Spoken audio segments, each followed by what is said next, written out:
What's going on? Hey! How's everyone doing? You all right? Good! Before I even start, Alesha, thank you. All right? You gave me the golden buzzer. You changed my life. I'm famous now. Hey! But I'm still broke. And I still live in the hood. I'm getting recognized in places I don't want to get recognized. Like Lidl in Croydon.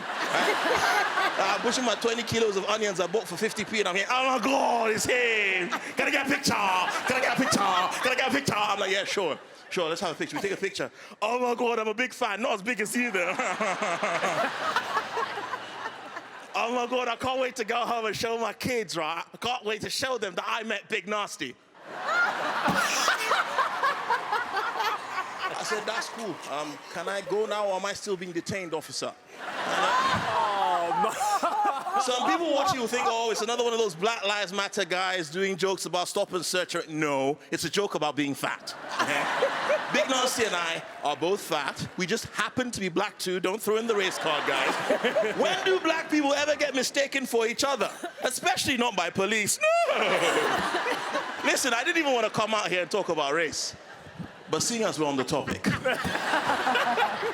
Now, every time a black comedian puts on TV, you see like angry far-right guys come out, because obviously there's so many other types of far-right guys. You see angry far-right guys come out, yeah, look at that, mate, look at that. It's terrible, right? Look at him doing jokes about being black and Muslim, right? If a white non-Muslim did that, it would be racist. Well, duh. That's like me saying, oh, look at that guy kissing his wife. It's romantic. But if I kiss her, you know, it's just... I don't get these donnies. I don't get these donnies. And the thing is, I tried to explain to someone, you know what? We just tell jokes about our lives because they matter, right? And in the face of things, I was recently talking to my white liberal left-wing friend because we all have to have one, you know, because if I get killed, someone has to start the GoFundMe. And come on, the news like he was such a pillar to his community, and it's official because he said it. And he comes up, he tells me, he's like, Nabil, rude boy, famalam, big man ting. I just want you to know that I am not racist, okay? My best friend is black.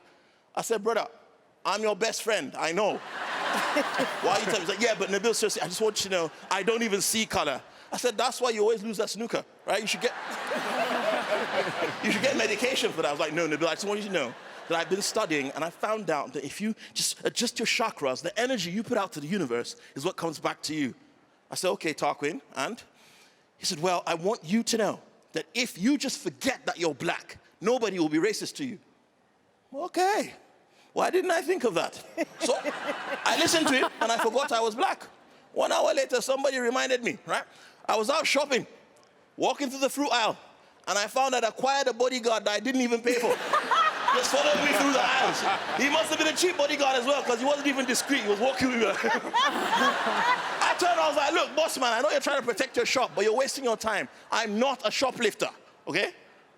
Shoplifting is a crime that generally requires lots of running. Now, I know the stereotype is that we're fast, but it's relative. You know what?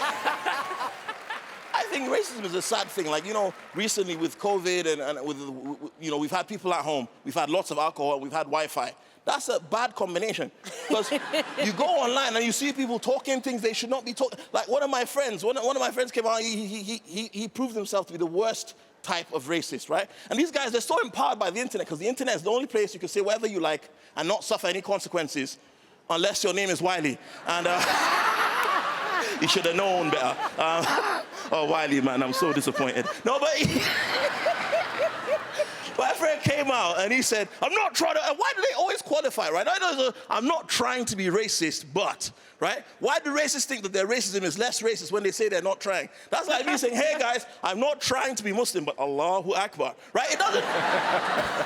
I'm not trying to be racist, right? I'm not trying to be racist, right? But these Somalians, these Indians, these Bangladeshis and Nigerians need to go back to Pakistan. I said, bro, what? He said, listen, mate, I'm not trying to be racist. I said, that's what's scary. You're not even trying. The Michael Jordan of racism. The thing is, I think really we were created in different tribes and nations so that we may get to know one another, right? The only way we can eliminate racism is if we walk a mile in each other's shoes. And I think sometimes bad things bring us together. England is better now because of what's happened. Because look, England is one of the best, in fact, the best country to live in. Bar none. But look what happened. Rich country. But we were fighting for food in supermarkets. We were losing our jobs. Our hospitals were crowded. We were trying to get into other countries and they weren't letting us in. But the weather was fantastic. For one summer, England felt what it was like to be African. And, the most amazing thing is this, right? We had no toilet roll. That's right. Absolutely no toilet roll. So people in England had to learn the proper way to use tabloid newspapers. Yes. I'm joking. Don't use them for that. They're full of... Anyway, what I'm saying is, the newspapers came out. I don't think that they spread knowledge. I think they teach us to hate and teach us to fear, right? Newspapers came out online and tried to scapegoat Muslims. They came out and said, yes, yes, yes. COVID is a threat to Great Britain, but not as great a threat as Islam. I'm like, bro, how are you just gonna throw us under the bridge like that? We took a holiday from being public enemy number one. It really upset me. So I went out for one of my government-mandated half-an-hour walks that normally took about 5 hours. And they never called me because I wrapped my phone in foil. But I went out. They constantly make Muslims out to be this force that's trying to take over Great Britain. They try and make us as if we're trying to change the culture here. And it was so upsetting, right? They think we're at war with England, we're not. But while I was out, I noticed the people weren't shaking hands. They were walking far apart from each other. The pubs were closed. And people were covering their faces. I was like, oh. We won! We won! Alhamdulillah! We won! La ilaha illallah. Now, before I go, people, I just want to say, I understand that comedy is subjective. So if I've offended anyone watching at home tonight or in the cinema, sorry, it just looks like one. But anybody offended, so at home or in the studio, I just want you to know, if you're upset by anything I've said, it wasn't me, it was Big Nasty. You guys are great. Thank you and good night. That's good.